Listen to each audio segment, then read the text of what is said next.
While to the north, South Sudan is only slightly over a year old since attaining its independence from the Republic of Sudan. But the new nation is facing multiple challenges as it strives to meet the high expectations of its citizens who had waited for decades for this moment. In a recent interview with South Sudan Ambassador to the U.S., Dr. Akec Khoc, he addressed those challenges, including an Amnesty International report on human rights violations committed by South Sudanese soldiers against their fellow citizens. Yes, the report indicates that there is some serious violation of human rights by South Sudanese soldiers. South Sudan has been fighting for freedoms and justice, and is definitely determined to go forward with the respect of human rights and good governance. Unfortunately, one must admit that coming out of war, a number of our soldiers have been traumatized and continue to fall into some problems that they might have practiced in the past. The soldiers who have been accused of violating human rights have been identified, and the Ministry of Justice and Defense are working hand in hand to investigate and find out the facts about the accused, and if found guilty of the violations, then justice will be served. Concern of some has been that this is not a recent thing. These violations have gone on for a while, although the country itself is fairly young. Is there any single person who has been at least taken to the courts, and there's a process right now of trying that person?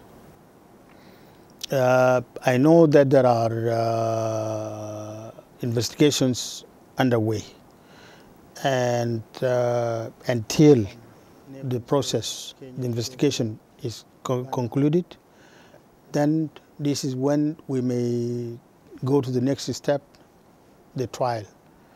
But now, as we are in the process of the investigation, it might lead to trials or to acquittance. Now, that leads us again to the whole question of security in South Sudan. A number of people I've spoken to have told me that there is a very high level sense of insecurity in South Sudan, whether you're in the streets of Juba or in the outskirts. What is missing? Why is the situation like that?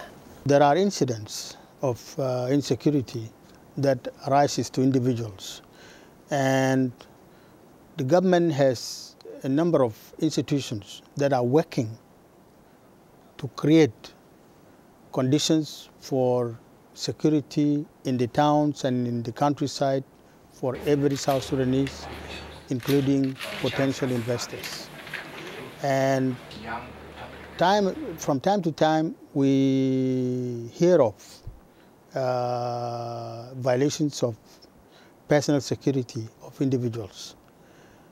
But the police at the national level, at the state level, at the